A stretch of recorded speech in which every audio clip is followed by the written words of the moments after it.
चलिए ब्रेक के बाद न्यूज 86 में आपका दोबारा खैर मकदम है। और बड़ी खबर बिहार से, जहां पे बिहार में गर्मी का कहर जारी है। गुज़िश्ता 24 घंटों के दौरान 10 पोलिंग कारकुनों समेत 14 अफराद की मौत हुई है, जबकि कई मकामात पर पारा 47 डिग्री से पार कर गया है, जिस वजह से 8 जून तक फिलहाल तमाम स्कूली इदारे, आंगनवाड़ी सेंटर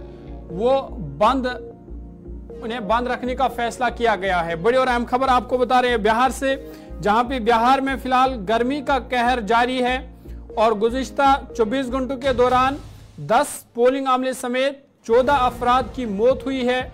बताया जा रहा है कि हीट स्ट्रोक से इनकी मौत हो चुकी है और कई मकामात पर बिहार में जो दर्जा हरारत है वो 47 डिग्री तक पहुंच गया है और कई एक मकामात पर 47 डिग्री के भी पार कर गया है, जबकि 8 जून तक फिलहाल तमाम स्कूली इदारे और आंगनवाड़ी सेंटर बंद रखने का फैसला किया गया है।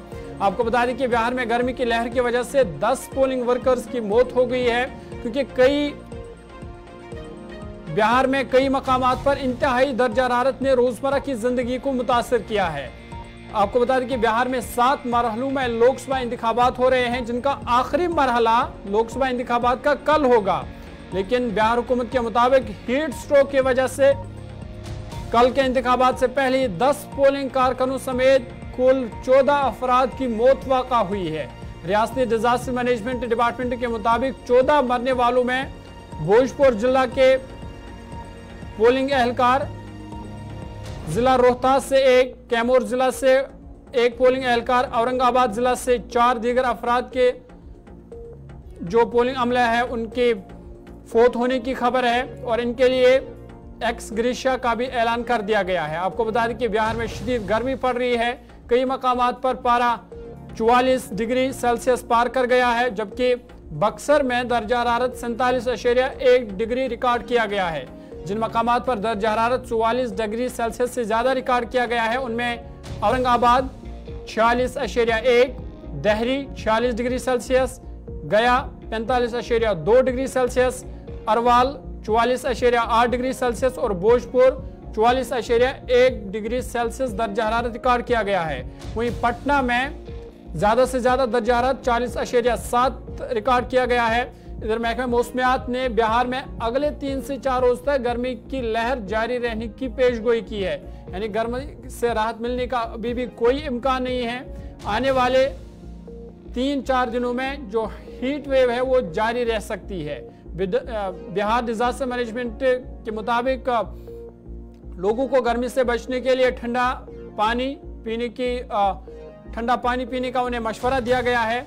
साथ ही साथ गर्मी की लहर की वजह से तमाम स्कूल, कोचिंग इंस्टीट्यूट और आंगनवाड़ी मराकज 8 जून तक बंद कर दिए गए हैं बिहार में और 8 जून तक इन मराकज को बंद रखने का फैसला कर दिया गया है, क्योंकि जो दर्जा हरारत है वो 47 डिग्री पार कर गया है, जिसकी वजह से सिर्फ गुज़िश्ता 24 घंटों में ही करीबन 14 अफराद की मौत वाक़ा हुई है, जिनमें 10 पोलिंग कारकुन भी शामिल है, जिनकी मौत हीट स्ट्रोक और हीट वेव की वजह से हुई है।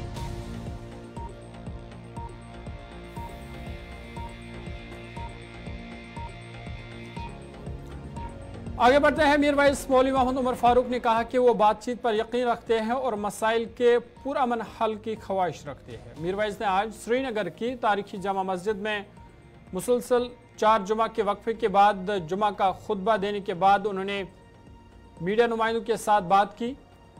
उन्होंने कहा कि जम्मू कश्मीर इंतजामिया की तरफ से उनकी गैर रस्मी रिहाई और घर में न ख़त्म होने वाली नज़रबंदी बदकिस्मती है। मीर वाइस ने कहा कि मुझे नहीं मालूम कि हुकूमत मुझे कोई कानूनी नोट पेश किए बगैर घर में नज़रबंद क्यों रखती है। उन्होंने कहा कि मैं उम्मीद कर रहा हूँ कि ये पॉलिसी ख़त्म हो जाए और मुझे आज़ादाना तौर पर चलने और आवाम के सामने अपने नुक्ते नज़र पेश करने की इजाज़त दी जाएगी। अपने मौक़िफ़ का इआदा करते हुए मीर वाइस उमर फारूक ने कहा कि अगर हुकूमत ये समझती है कि मैं मसाइल और अपना इखलाकी मौक़िफ़ छोड़ दूंगा तो वो गलत है। मुझे उम्मीद है कि हुकूमत सूरत हाल का अदारक करेगी और इसके मुताबिक खुशगवार इक़दामात उठाएगी।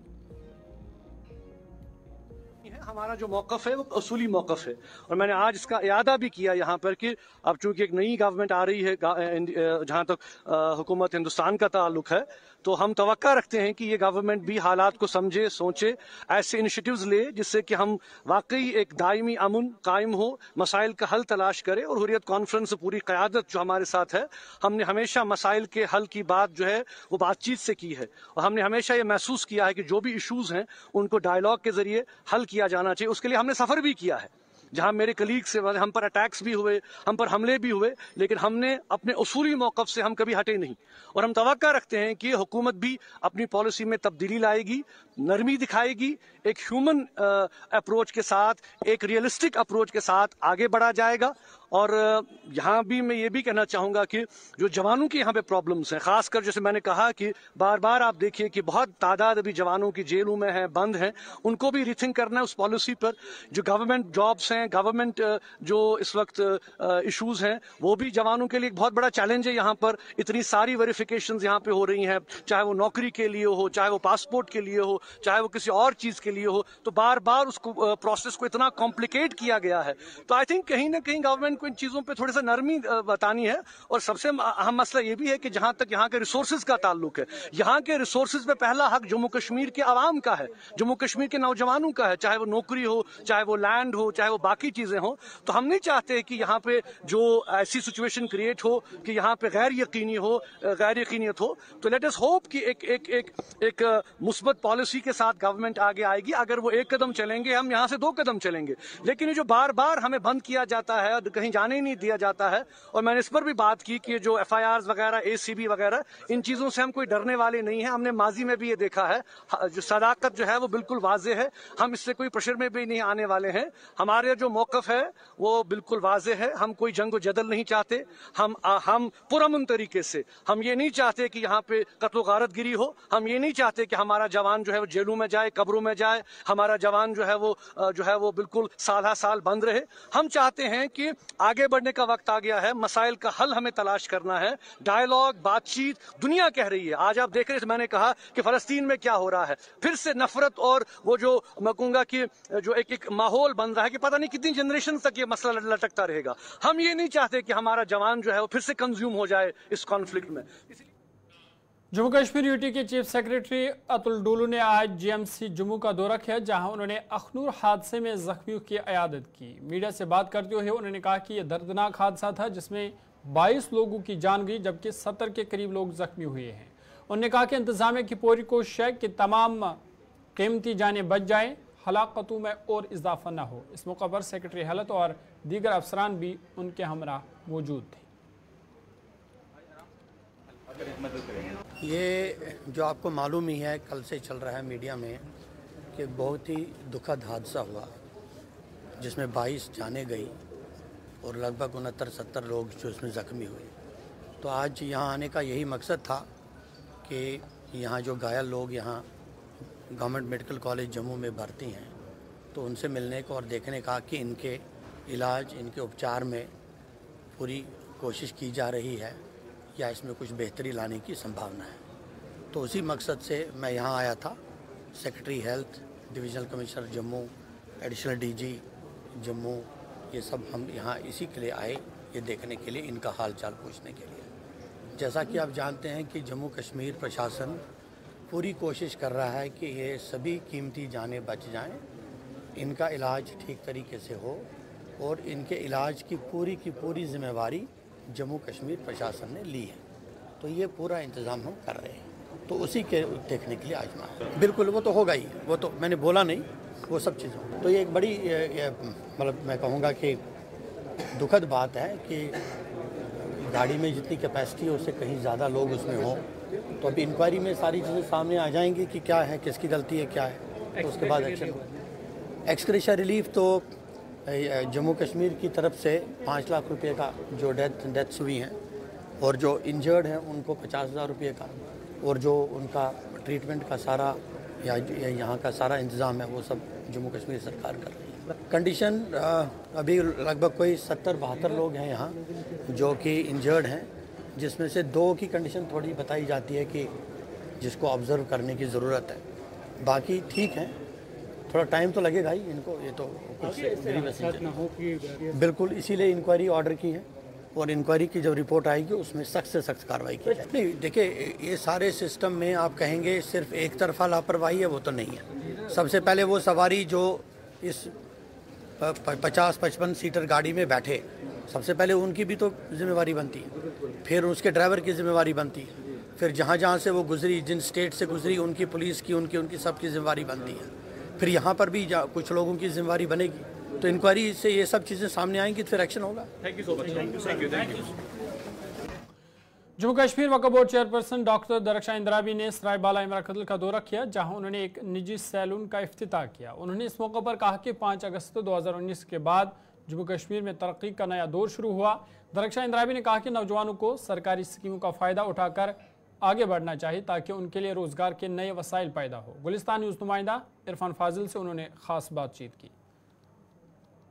वादी कश्मीर में आए रोज़ अगर देखा जाए तो नौजवानों के खास तौर पर एंटरप्रेन्योरशिप डेवलपमेंट्स को लेकर, स्किलफुल डेवलपमेंट्स को लेकर बढ़ते इकदाम दिखाई दे रहे हैं। और इस बीच अगर देखा जाए तो सरकार भी उन्हें हौसला अफजाई के लिए जी हाँ हमेशा तैयार रहती है, आगे बढ़ती है। इस बीच अगर बात करें तो शहरी श्रीनगर के सरायबाला इलाके में आज एक सैलून की ओपनिंग हुई है, इनॉग्रेशन हुई है। मगर खुशी की बात यह है कि हमारे बीच इस वक्त दरख्शां इंद्राबी जी हैं जो इस मौके पर यहाँ पर मौजूद है। आपका इस्तकबाल है। शुक्रिया। मैम, जानना चाहूँगा कि बदलता हुआ जम्मू कश्मीर और ख़ास तौर पर अगर देखा जाए डिफरेंस एक आई विजन आजकल के यूथ में देखने को मिल रहा है, क्या आपको लग रहा है कि अब वो ज़माना है जब ज़िंदगी के साथ, रफ्तारी के साथ आगे बढ़ना है, डिपेंडेंट नहीं रहना है?